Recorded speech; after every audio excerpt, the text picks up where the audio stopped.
Merci à tous ceux qui se sont connectés, des gens que je n'ai pas vus depuis longtemps, dont mon cousin Fabien, que je tiens à saluer de vive voix. Je vais vous présenter, j'ai préparé une petite présentation pour vous expliquer un petit peu là, sur quoi Innovem a travaillé dans les 2 dernières années là, en termes de développement de produits à valeur ajoutée en utilisant des résidus de plaquage.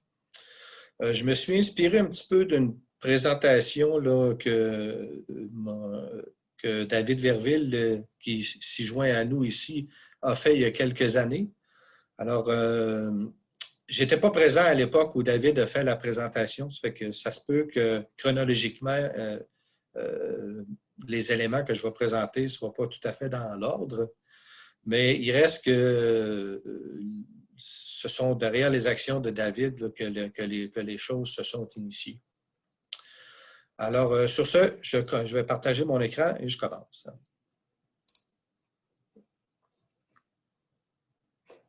Mon écran qui est ici.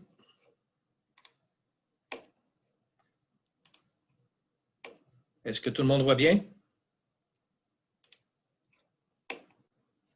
Excellent. Donc, le titre de ma présentation, revalorisation des résidus de plaquage. On est le 12 novembre. Il est 16h et quelques. Merci d'être présent. Je voulais d'abord dire merci au réseau MRQ de me donner la chance de présenter. C'est la première fois que je présente, dans le fond, que je regroupe sous une présentation qu'est-ce que Innovem a développé. D'ailleurs, même moi, j'ai été surpris de voir tout le développement qu'on a fait. Puis, juste en le rédigeant, en préparant la présentation, je pense que j'ai eu au moins 10 idées d'autres projets qui pourraient suivre. Alors, on est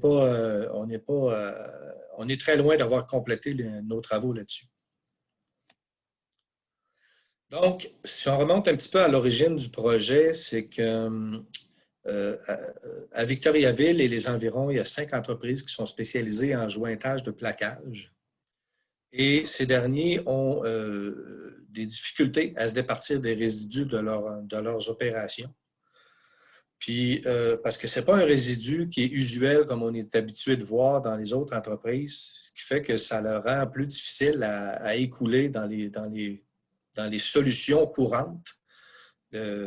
D'ailleurs, je vous présente les solutions courantes ici. Là, habituellement, les entreprises de la deuxième transformation du bois vont réduire le résidu en copeaux pour la production de panneaux de particules ou pour la production de laitières animales, ou parfois même vendus là, à des fabricants, à des manufacturiers de granules pour la revalorisation énergétique. La problématique avec les résidus de plaquage, c'est que tout d'abord, on parle de petits volumes. 1000 tonnes par année, là, pour vous donner un ordre de grandeur, 1000 tonnes par année, c'est le volume qui a été estimé là, pour les 5 entreprises qu'on vous mentionnait tout à l'heure. 1000 tonnes par année, ça a l'air beaucoup, mais quand on va dans une usine de panneaux de particules, certaines usines vont fonctionner à peine une journée avec ça. C'est des volumes relativement petits pour ce genre de secteur-là. Puis l'autre problématique, c'est que la morphologie du plaquage, hein, qui en fait est une espèce qui est une feuille de plaquage, qui est une feuille mince, alors qu'une fois coupée en copeaux, elle devient difficile à mélanger à travers les autres produits et même est difficile à passer au broyeur pour obtenir la granulométrie qu'on voudrait avoir. Donc, malheureusement, c'est difficile à écouler dans les voies habituelles. Pour vous expliquer un petit peu c'est quoi le résidu de plaquage, je vais d'abord vous présenter. Je me suis pris un morceau, là, je ne sais pas si vous voyez un petit peu ce que j'essaie de vous présenter. Ça, c'est une feuille de plaquage typique. Là. En fond, c'est la largeur d'une planche, mais c'est un truc qui est très, très, très mince. Là. Je ne sais pas si vous allez réussir à le voir. L'épaisseur de ce produit-là, c'est 1/42e de pouce. Dans l'industrie, c'est un standard. Même qu'aujourd'hui, on voit 1/50e de pouce là, qui va devenir de plus en plus courant. Donc, on parle d'une feuille mince qui fait qu'une fois coupée en copeaux, devient difficile à manipuler, voire même mélangé avec d'autres choses. Dans une usine de jointage de plaquage, la première étape consiste à trier puis classer les lisières reçues. Ensuite, il y a un délignage et un éboutage qui est fait aux dimensions requises. Pour vous donner une idée, quand la feuille de plaquage est destinée à recouvrir une porte résidentielle qui peut avoir 30 pouces de large par 84 pouces de haut, plus souvent qu'autrement, la lisière de plaquage va avoir 8 pieds, 9 pieds, des fois 10. Alors, il y a une surlongueur qui doit être enlevée. Et puis, pour arriver à couvrir la largeur de la porte de 30 pouces, bien, les lisières doivent être taillées à une largeur prédéterminée pour arriver à un multiple complet, comme par exemple 5 ou 6 largeurs qui vont constituer la largeur de la porte. Une fois que les lisières sont taillées de dimension, après ça, sont jointées ensemble pour construire les feuilles. Là, les feuilles, bien, ils peuvent avoir 3 par 7 pour couvrir une porte, ils peuvent avoir 4 par 8 pour couvrir un panneau de particules ou 5 par 10 pour les plus grands panneaux. C'est tout dépendamment du produit à couvrir, la feuille est générée de la grandeur qu'on a besoin. Donc, dans le processus, vous avez ici des photos qui illustrent un peu un résidu d'éboutage, à quoi ça ressemble. Donc, c'est la largeur de la lisière, mais le surplus de longueur de la lisière. Fait que ça peut être des morceaux de 6 pouces jusqu'à 3 pieds, des fois 4. Et puis, en termes de résidus de délignage, bien, vous le voyez un peu là, c'est des bandes étroites qui font la longueur de la lisière. Ces bandes-là ne sont pas toujours droites. Des fois, il y a un certain défilement, elles sont plus étroites d'un bout que de l'autre. Mais ça reste que, malheureusement, le produit finit plus souvent qu'autrement dans les sites de compostage parce qu'il n'y a pas beaucoup de... Il n'existe pas réellement de voies pour les écouler ou les revaloriser. Je vais vous parler un petit peu maintenant de Synergie Victoriaville et sa région. Merci, David, pour les slides. J'ai fait du copy-paste, mais en fait, je voulais présenter l'organisme parce que, dans le fond, l'organisme avait comme objectif d'initier des projets d'économie circulaire dans la région. Et puis, étant donné que les résidus de plaquage sont difficiles à écouler dans les voies traditionnelles, ben, les voies d'économie circulaire étaient faisaient un produit là, tout tracé pour pouvoir passer par le canal de Synergie Victoriaville et sa région. Donc, le rôle que jouait Synergie, en fait, ça a été d'initier un brainstorming pour identifier des produits à valeur ajoutée qui pourraient être fabriqués à partir de ces résidus-là. Il y avait quand même beaucoup de participants autour de la table, dont plusieurs entreprises de jointage de plaquage et autres entreprises aussi qui ont des résidus de plaquage. Certaines écoles de design étaient présentes, des centres de recherche appliquée, dont Innovem était présent.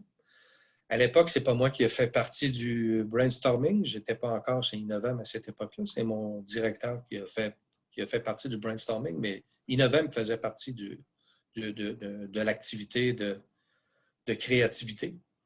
Et il y avait aussi 2 organismes de réinsertion sociale de la région qui étaient du brainstorming. Je les mentionne ici parce que ces 2 organismes-là ont également présenté des produits. C'est les premiers que je vais présenter d'ailleurs dans ce qui suit. Et puis, naturellement, il y avait les partenaires de Synergie Victoriaville et sa région là, qui se sont joints à l'activité. En termes de produits développés, je ne voulais pas m'élaborer sur la liste complète. C'est pour ça que j'ai fait une petite rature sur la liste complète. Je trouvais ça plus intéressant de se concentrer sur qu'est-ce qui a été développé précisément. Et puis, il y a un produit qui a été développé par Prise. Prise qui est un centre de réinsertion sociale ici à Victoriaville, qui sont spécialisés dans la transformation du bois. Il y a aussi l'organisme L'Autre Fabrique qui a développé 2 produits. L'Autre Fabrique, c'est aussi un organisme de réinsertion sociale, mais qui emploie des gens avec des handicaps. des handicaps divers. Et puis, Innovem, ben, là, j'ai mis 10 en parenthèse, mais c'est le nombre où on est rendu là, de produits développés chez Innovem là, depuis que l'histoire a commencé. Donc, j'enchaîne. Le produit développé par Prise, qui est le premier organisme de réinsertion sociale, en fait, c'était des lames de plafond dans le but de faire, pour faire un plafond d'auditorium. Le dessin est peut-être un petit peu flou, mais on voit quand même que la lame avait 8 pieds de longueur et dans le fond faisait des ondulations. En réalité, le produit était un multipli de plaquage qui était collé entre elles et pressé dans un moule pour prendre la forme en séchant. Je vous ai joint une petite photo ici pour vous présenter un peu à quoi ressemble le produit. Dans le fond, je ne sais pas si vous voyez ma souris quand je déplace la souris. Dans le fond, on voit les lames de plafond accrochées au plafond. C'est la tendance, c'est la mode de ce genre de produit-là maintenant. Et enfin, c'est une super belle façon de revaloriser ces produits-là qui a été développé par Prise. Ensuite, l'autre fabrique, qui est l'organisme qui fait la réinsertion à partir avec des gens avec des handicaps physiques, généralement. Eux ont développé les deux produits que je vous présente là. Vous avez le luminaire qui est présenté à gauche. Celui-là est fait avec un bois de merisier, si je me souviens bien, merisier ou érable, je ne me rappelle pas exactement. Mais dans les résidus disponibles, il y a aussi toutes sortes d'essences qui sont retrouvées là-dedans. Du cerisier, du noyer, ça peut être des bois exotiques, ça peut être toutes sortes d'essences. En fait, le luminaire peut prendre toutes sortes de couleurs selon l'essence qui est utilisée. Mais c'est quand même, ça donne un produit quand même intéressant et assez design. L'autre aspect qui est très intéressant pour l'autre fabrique, c'est, vous voyez la photo en bas à droite. En fait, c'est le produit principal que fabrique l'autre fabrique, c'est des produits en rotin. Et puis, depuis quelques années, le rotin est de plus en plus dispendieux, de plus en plus difficile à trouver. Et la possibilité d'utiliser des bandes de plaquage, pour eux, bien, ça devient comme un remplacement et ça leur permet, dans un sens, de renouveler leur collection de produits et de pouvoir poursuivre là, dans les produits qu'ils faisaient. Là. Donc maintenant, au niveau d'Innovem, comme je vous disais tout à l'heure, il y a 10 produits qu'on a développés là, au courant des derniers mois, 2 dernières années, je dirais. Le premier qu'on a développé, c'est un pickguard de guitare. En fait, c'est la partie là, ici qui recouvre la guitare pour protéger là, des égratignures du pic. Notre ancien directeur était un passionné de guitare. Alors, c'est une des idées qui avait été émise. Alors, on s'est attardé à mettre au point le procédé pour développer la façon, la méthode d'assemblage, la méthode de capture du pickguard. Parce que là, on présente un modèle, mais en fait, on pourrait fabriquer n'importe quel modèle. Il existe plusieurs modèles de guitares sur le marché. Et puis, on a aussi travaillé les différentes finitions qui pourraient aller dessus. Vous voyez un petit peu ici à l'arrière. Ici, par exemple, on a essayé de reproduire un fini avec un usure, un fini usé avec le temps. Ici, on a fait une impression là, par un transfert de gravure. Mais on peut s'amuser en finition infiniment. Là. On peut aller très, très loin en personnalisation du produit. Et puis, il y a aussi la gravure laser qu'on peut faire. Là. Ici, c'est des exemples de gravure laser. Donc, juste pour vous mettre en contexte un petit peu, on a aussi eu à développer le gabarit pour pouvoir usiner le pickguard sur un CNC traditionnel. Ce qui a représenté quand même un petit défi là, sur la façon de s'y prendre pour que le pickguard tienne bien en place sur la machine. Puis la photo de gauche, ben, dans le fond, je voulais illustrer une des valeurs ajoutées qu'on obtient des pickguards en bois, c'est que, étant donné qu'on fait un multipli, dans le cas-ci, là, on utilise 5 plis de différents 5 plis, mais ça nous donne l'opportunité d'utiliser différentes couleurs. Puis dans le monde des pickguards, là, les multiplis qui ont des différentes couleurs comme ça, ben, c'est une valeur ajoutée supplémentaire qui se monnaie de façon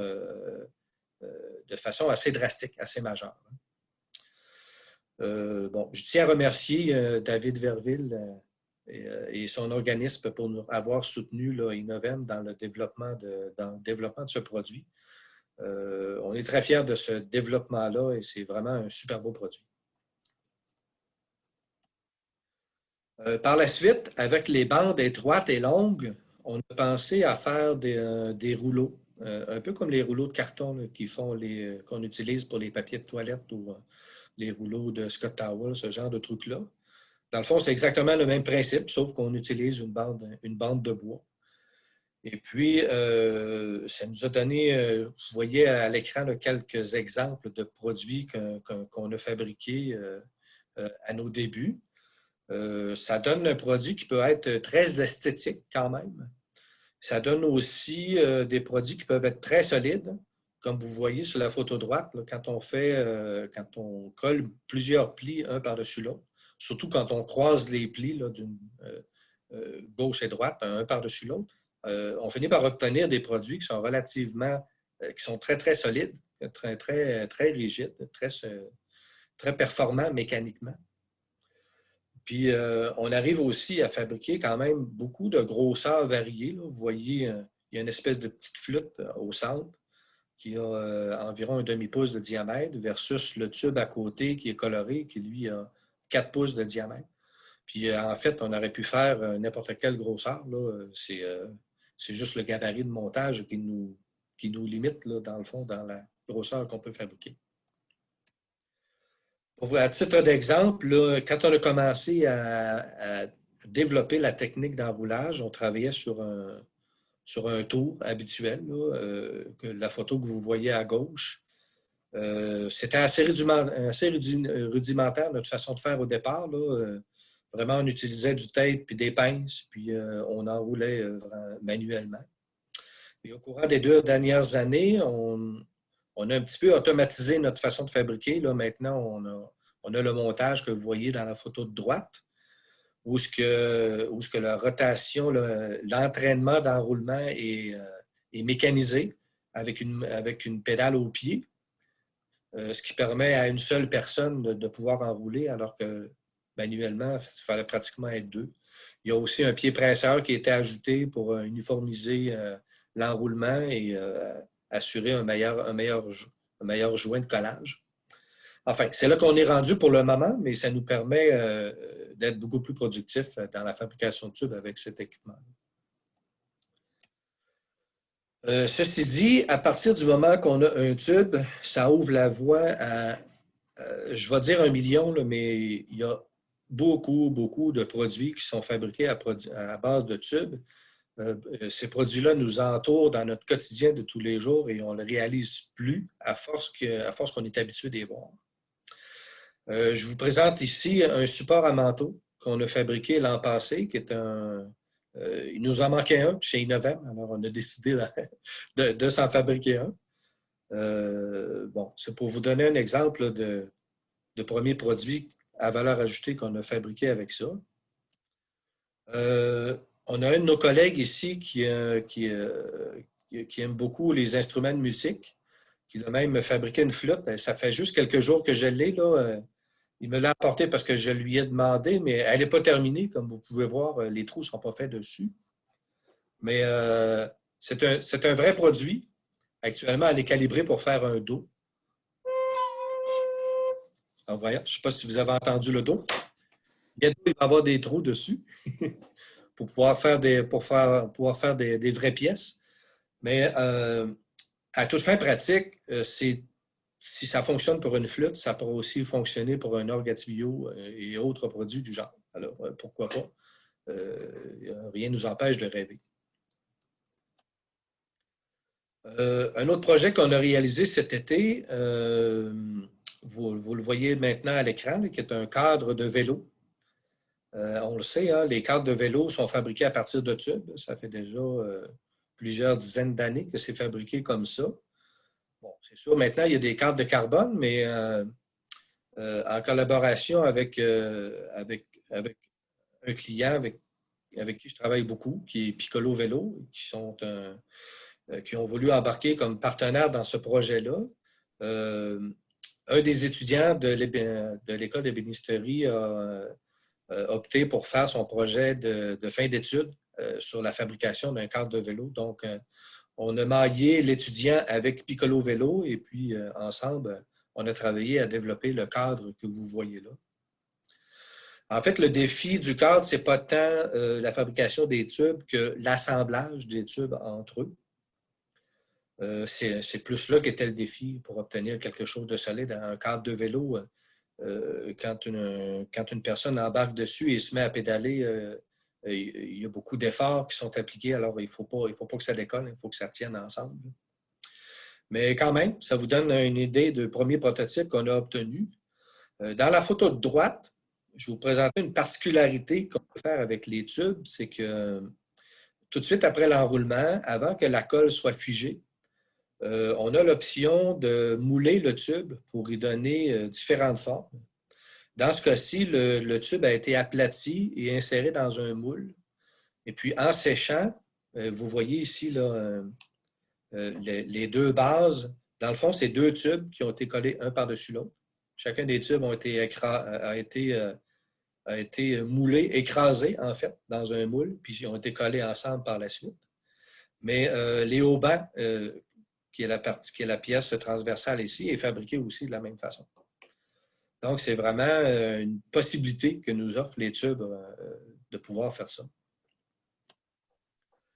Je vous présente le dernier prototype dans la liste, qui est juste avant de rentrer à la finition.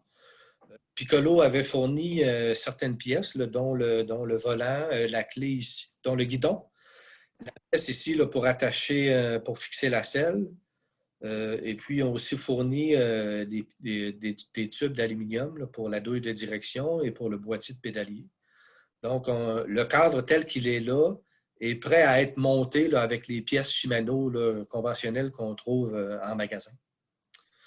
En plus, on a utilisé des drop-outs ici que vous voyez en aluminium là, pour un meilleur maintien là, quand on serre la roue derrière. Donc, finalement, un coup fini, ce cadre-là était prêt à utiliser comme vélo.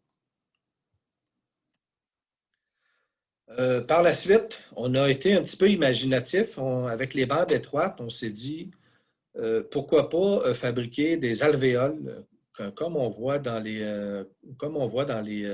les alvéoles de carton qu'on voit dans la fabrication de portes ou de panneaux légers. Alors, on s'est lancé dans l'aventure, puis ça nous a donné un exemple de produit que je vous présente là.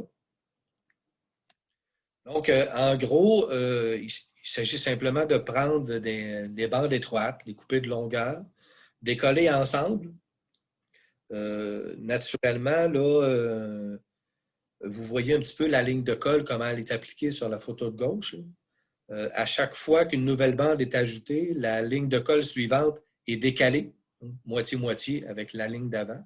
Et puis, un sandwich est monté comme ça jusqu'à temps d'avoir le bon nombre de lamelles désirées pour constituer le corps alvéolé. Une fois séché, après ça, le corps peut être étiré de la largeur qu'on veut. Vous voyez ici un exemple qui est étiré sur la largeur d'un panneau. En pratique, ce qu'on fait, c'est qu'on applique la colle sur le panneau et ensuite on déploie le corps, puis qu'on fait tenir de chaque côté avec des petits clous. Et puis, après ça, l'étape d'après, c'est qu'on remet l'autre panneau par-dessus pour fermer le sandwich. Notre imagination n'a pas arrêté là. Par la suite, on s'est dit, si c'est possible de le faire avec des alvéoles, est-ce qu'on peut le faire avec des anneaux ronds, un peu comme des ringolos? On s'est amusé à le tester et à voir ce que ça faisait. Ça donne effectivement un très beau produit. Ça donne une performance mécanique différente du produit différent. Le Ringolo est beaucoup plus fort en compression que l'autre produit peut l'être. Par contre, il est moins fort en flexion que les alvéoles peuvent l'être. Pour vous donner un petit exemple, je vous présente ici là, le gabarit de montage qu'on se sert. Vous voyez la partie en MDF qui est ici. Dans le fond, ça nous permet de mettre en place les petits anneaux de plaquage. Et après ça, un coup que tous les anneaux sont en place, bien, de venir apposer le panneau par-dessus. Ça peut être un panneau d'MDF ou un contreplaqué ou un stratifié. Ça peut être toutes sortes de choses, mais c'est qui vient recouvrir le sandwich. L'étape d'après, maintenant qu'on avait un panneau léger, on s'est dit, l'étape d'après, si on y met des pattes, ça pourrait faire une table. Puis non seulement ça peut faire une table, mais en plus, ça peut nous donner quelque chose de léger, puis qui peut avoir un effet d'épaisseur en plus.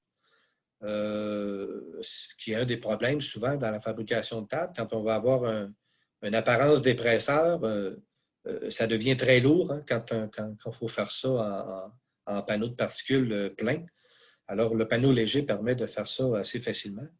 Là, j'ai mis 2 photos pour qu'on voit un côté finition. Vraiment, il y a 2 pièces de moulure ont été placées d'un bord pour montrer comment ça peut faire cute en finissant avec une finition comme on la voit là. Mais on n'a pas fermé l'autre côté pour quand même montrer que c'est vraiment un panneau alvéolé qui est derrière. Et puis, tant qu'à être imaginatif, on a aussi développé un système de pattes. Vous voyez, encore une fois, on a utilisé les tubes qu'on a développés. Et puis là, c'est un des premiers systèmes de penture qu'on a développé là, pour attacher des pattes sous une table. Enfin, c'était un prototype. De mon côté, je suis parti avec ce prototype-là et je suis allé voir une salle de congrès, un hôtel qui donne des salles, qui fait dans les activités de congrès ici à Victoriaville. Et puis, j'ai réussi à les convaincre d'embarquer avec nous dans un projet de table de conférence. Puis l'idée est vraiment d'arriver à fabriquer une table qui a la solidité d'une table de conférence habituelle, mais qui pourrait être beaucoup plus légère et manipulée par une seule personne. Actuellement, les tables qu'ils utilisent pour les tables de conférence qu'ils utilisent sont lourdes et doivent être manipulées à 2. Alors, si on arrive à faire quelque chose de léger, manipulable à une personne, ça devient doublement intéressant pour eux là, en termes d'organisation et montage des salles, où il y a beaucoup d'efforts, beaucoup de temps humain à faire ces choses-là. Malheureusement, notre table n'est pas prête à présenter, mais j'ai un petit vidéo qui va vous présenter un petit peu vers quoi on se dirige. Merci à Claudin là, pour la petite animation que vous voyez là. Dans le fond, encore une fois, ça va être un panneau alvéolé qui va constituer... Nicolas, on ne voit pas les vidéos, donc s'il te plaît, si tu es capable de partager les vidéos. Oui, excusez-moi, je repartage. Je vais arrêter ce partage-là et je recommence. Mm-hmm. Est-ce que tout le monde le voit? Oui. OK. Je refais jouer l'animation.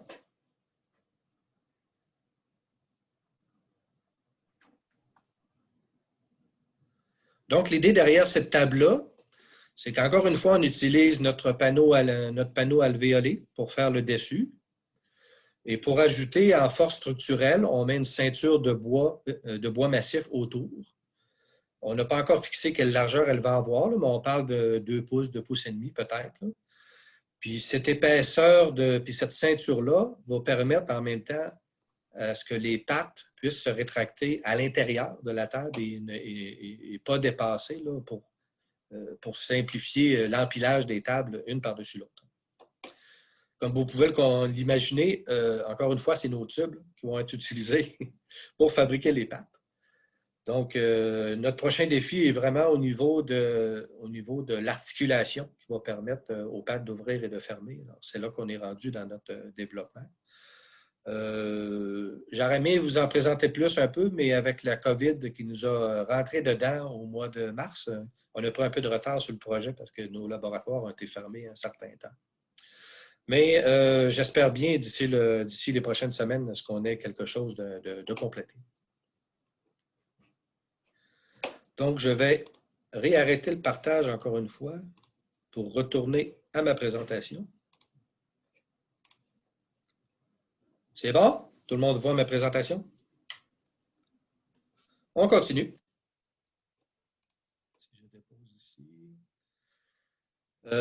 Une autre particularité qu'on a découvert à faire des cœurs alvéolés, c'est que l'alvéole lui-même, une fois déployé, a une certaine flexibilité qui permet de cintrer, qui permet d'être cintré en panneau. Le cintrage est doublement intéressant parce que c'est quelque chose, les pièces courbes, c'est quelque chose d'assez courant en ébénisterie architecturale et même dans la fabrication de meubles.